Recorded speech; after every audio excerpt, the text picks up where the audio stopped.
खुलुमबाय बयखौबो बिटिसिनि चिफ मानावगुरि हाग्रामा महिलारि बिथाङा थांनाय साननैसो सान सिगां खौरां बिजोङाव बुंदोंमोन जे नीलकान्त गयारिखौ आं सिनाया होननानै সাহিত্য সভাৰ কোনে কৈছে বৰ সাহিত্য সভাৰ কোন সম্পাদকটো কোন ইয়াক চিনি নাপায় মই दा मानावगुरि हाग्रामा महिलारि बिथाङा खौरां बिजोङाव बेबायदि बुंनायनि थाखाय मानावगुरि हाग्रामा महिलारि बिथांखौहाय फिनजाथाय होदों मिरु एबसुनि गाहाय आफादगिरि मानावगुरि दिपेन बर' बिथाङा रायजोफोर बिनि अनगायैबो मानावगुरि दिपेन बर' बिथाङा गावनो खौरां बिजोङाव रोखायै फोरमायनानै लादों जे थांनाय 17 तारिख खालि बागुरुम्बा दोहौ मोसानाय दिन्थिफुंनाय हाबाफारियाव हाबनो थाखाय ब्लू कार्ड गल्डेन कार्ड दिन्थिब्लाबो गेटआव थानाय पुलिसफोरजों हाबनो होजायाखैमोन होननानै मानावगुरि दिपेन बर' बिथाङा गावनो खौरां बिजोङाव रोखायै फोरमायना लानायखौ बे समावहाय नुनो मोननाय जादों। बिथाङा बे खोथाखौ मानो बुंखो बबे मेटारखौ लानानै बुंखो आं मिथिया किन्तु जातीय संगठना जातिनि स्वार्थआव जेब्लाबो बाथ्रा बुंगोन हारिनि अस्तित्वनि बाथ्राखौ जों बुंगोन हारिनि मोनथायनि बाथ्राखौ बुंगोन रैखाथिनि बाथ्राखौ बुंगोन दा बेयाव थुनलाइ आफादा थुनलाइनि राव थुनलाइनि खामानि मावनाय बिजोंनि खामानि मावनाय आरो बिनि बादैबो बर' थुनलाइ आफादनि जारिमिनाव एक्सटेन्सिभलि माने बड'लेण्ड सोमावसारनायानो जा स्क्रिप्ट मुभमेन्टआनो जा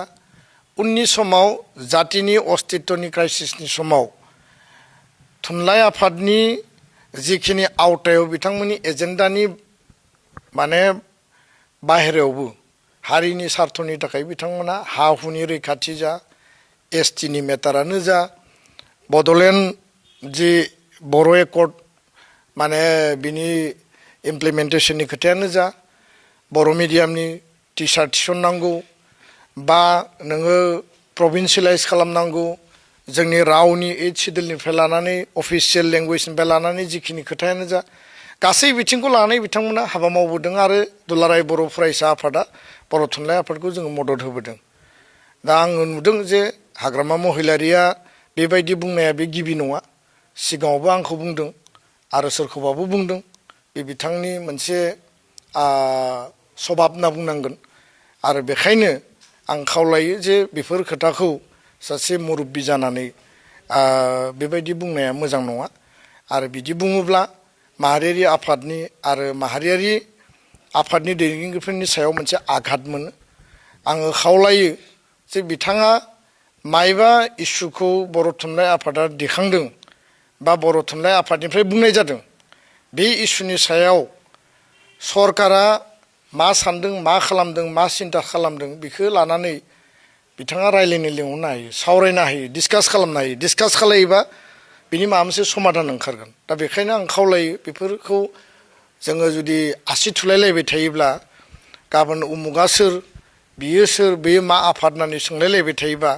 माहारि आफादफोरनि जे मान मर्यादा बे मोनसे आघात मोनो आं बे बिथिङाव खावलायगोन फैबाय थानाय समाव जोङो सामाजिक दिगावनो जा राजखान्थि दिगावनो जा खौसेयै हाबा मावलांनायनि जि खोथा आरो जोंनि जिफोर चेलेन्जेसफोर दङ जिफोर जोंनि खैफोदफोर दङ बेखौ नोजोर बोनानै हारिया खहा जायैबादि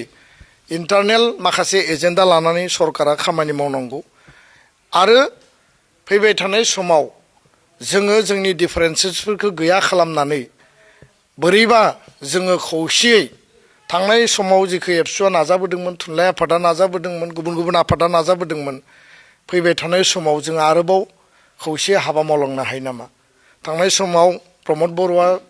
बिटिआरनि बिटिसिनि चिफ महरै दायित्व लानानै खामानि मावदोंमोन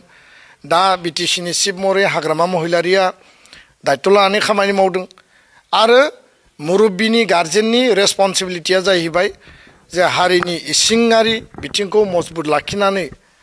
राजखान्थि फोथाराव बिथाङा जौगानायनि खामानि गुबुन गुबुन हारि माहारिनि इस्युसफोरखौ माबायदि एड्रेस रिजल्भ खालायो बे बिथांमोननि खोथा जोंनि हास्थायनाया बे आरो बेफोरबायदि खोथाफोरखौ जाहाथे उनाव रिपिट खालाया बेखायनो जोंनिफ्राय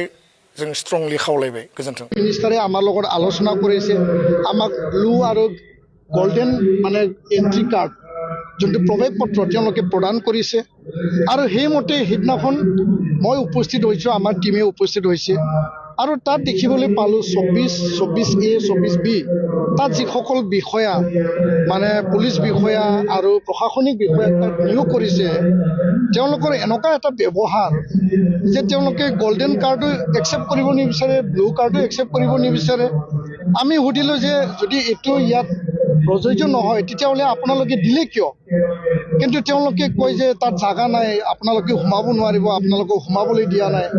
তো প্ৰায় মানুহবিলাকক ঘূৰাই পঠাইছে, যাৰ যাৰ কাৰ্ড আছে তেওঁলোকে তাত গৈছে আৰু মোৰ সন্মুখতে বহুত বিশিষ্ট ব্যক্তিক তেওঁলোকে ঘূৰাই পঠাইছে। পিছত মই যেতিয়া ক'লোঁ যে মই আয়োজক কমিটিৰো আমি মানে সংগঠনৰ ফালৰ পৰা হয়, প্ৰধানমন্ত্ৰীৰ লাইন আপত ৱেলকাম মোক দিয়া হৈছে, মই তাত যাব লাগে আৰু মই নিখিল বড়ো ছাত্ৰ সন্থাৰ সভাপতি মই নিজে ক'লোঁ, তথাপিও তেওঁলোকে যাবলৈ নিদিয়ে। আৰু ইমান এটা বেয়া ব্যৱহাৰ, মই ইয়াৰ কাৰণে ক্ষোভেৰে কৈছোঁ, আক্ষেপেৰে কৈছোঁ যে মই সহজ সৰল এজন সাধাৰণ বড়ো যুৱক হিচাপে মই নিজৰ মানে জাতিৰ মানে যি পৰিধান গামচা আৰণাই ইণ্ডিকোট মই মানে তাত পৰিধান কৰি যোৱাৰ বাবে মই যিহেতু টাই কোট চুইটত নাছিল, এই বিষয়াসকলে মোক আওকাণ কৰিলে নেকি, মোক ঘৃণা কৰিলে নেকি, মোক নাকচ কৰিলে নেকি, তেওঁলোকৰ কি মেণ্টেলিটি আছিল? তো বহুত বুজালোঁ, তেওঁলোকৰ কোনো শুনিবলৈ ইচ্ছা নাই, যাব নিদিয়ে, যাব নোৱাৰে, ঢাকি কিবা কিবি এনেকুৱা অপমান মই জীৱনত পোৱা নাছিলোঁ। কাৰণ প্ৰধানমন্ত্ৰীৰ প্ৰগ্ৰাম বড়োলেণ্ড মহোৎসৱত আমি কৰিছোঁ, প্ৰধানমন্ত্ৰীৰ প্ৰগ্ৰাম চুক্তি স্বাক্ষৰৰ পিছত 2020 আমি ফেব্ৰুৱাৰী মাহত 9 লাখ মানুহলৈ কৰিছোঁ, গৃহমন্ত্ৰীৰ প্ৰগ্ৰাম আমি দত্তমাত কৰিছোঁ 2 লাখ মানুহ।